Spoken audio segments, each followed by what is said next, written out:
Hey, I'm Zach. I'm one of the co-chairs for Kubernetes SIG docs. And let's talk about documentation. This is our repo, K website. As a SIG, we are responsible for Kubernetes.io, managing the content and the tool stack that goes into the website, as well as sort of gatekeeping the content. And if you ever need to find me on GitHub, that's my GitHub ID, Zachary Serra. Everything that I'm about to say, you can also find at this URL, kubernetes.io/docs/contribute. And that will cover everything that I talk about here and a whole bunch of additional stuff it's helpful to know. So anyone can contribute to Kubernetes documentation. And I do mean anyone. You don't have to be a member of the Kubernetes org in order to contribute to documentation, whether that's documenting a new feature, updating information, updating code samples, fixing typos, broken links, things like that. Anyone can contribute to documentation. It is also a path to organization membership.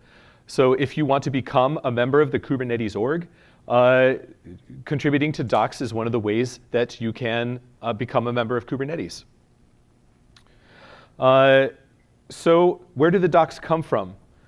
And when I say anyone can contribute to docs, what I really should accurately say is everyone will contribute to docs, because feature developers write the documentation for their features.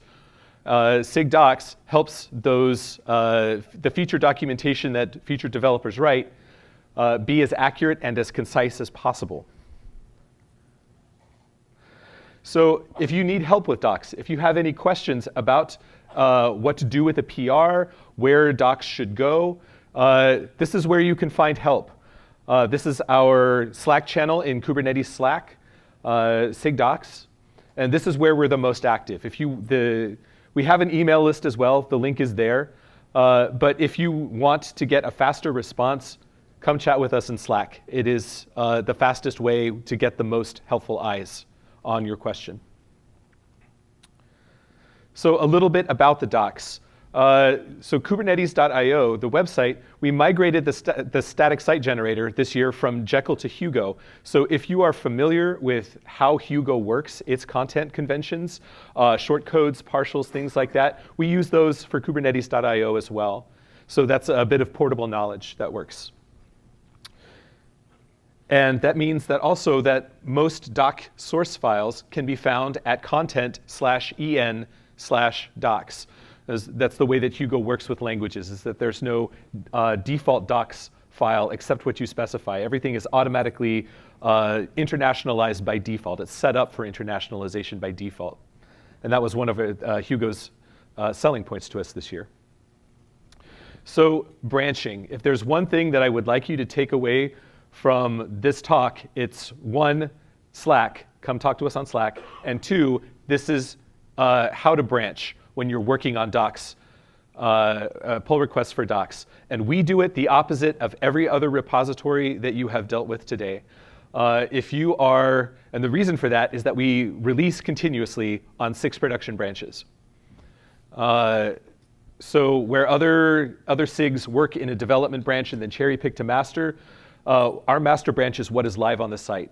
So if you need to make an update to documentation, if you are working on let me follow the slide. If you are working on docs for the current release, in this case, if you are working on updates to docs for 1.13, base your PR on master. If you are working on docs for an upcoming feature release, in this case, 1.14, base your PR off of dev-1.14. And those are really the two binaries to know about where to branch from. If you're branching for the current release, branch off of master. If you are working for the upcoming release, branch off of that dev branch. So dev-1.14, in 3 months it'll be dev-1.15. That's the chief thing to know for branching strategy. Docs use prow. So K website, the repository uses prow. And that means that the same conventions, the same requirements for PRs to merge in other repositories are equally true for K website. That means that it needs to have a /LGTM, which any Kubernetes org member can give, So anyone can also, you can not only contribute docs, but review other docs as well. So a /LGTM, a /approve. /approves are specifically given by approvers in SIG docs. And that's to make sure that, that everything makes sense from a website standpoint. And no holds. So /LGTM, /approve, no holds, your PR will merge. If you are interested in localizing Kubernetes docs for a language other than English, there's a link here if you have access to the slide deck. I'm assuming, does everybody have access to the slide deck? We're working on it. OK, great. Docs/contribute. Kubernetes.io/docs/contribute. There's a left nav item for localization. If you are interested in localizing Kubernetes documentation for a language other than English, we're here to help you out. We currently have 3 localizations: Chinese, Japanese, Korean, in addition to English, and there's room for more. We are ready to scale.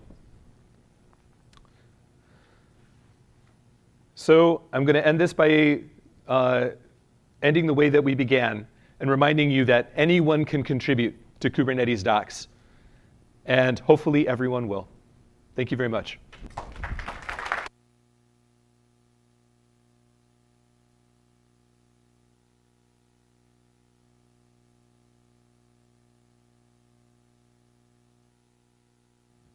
Sorry, 1 second.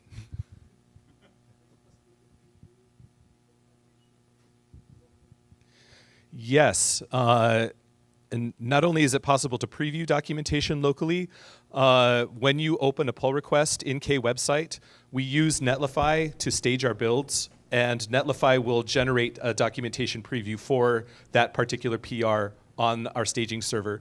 So you can preview locally, but there's also a staging site that will automatically generate a comment on that pull request with a link to the staging build. And we're just about to flip the switch on a new Netlify feature that will also include not just a link to the top level build, but to specific pages that are changed in that PR. Yeah. Other questions? Sorry, I was ready to bolt. Cool. Come if you have any questions, come chat with me on Slack. Thanks.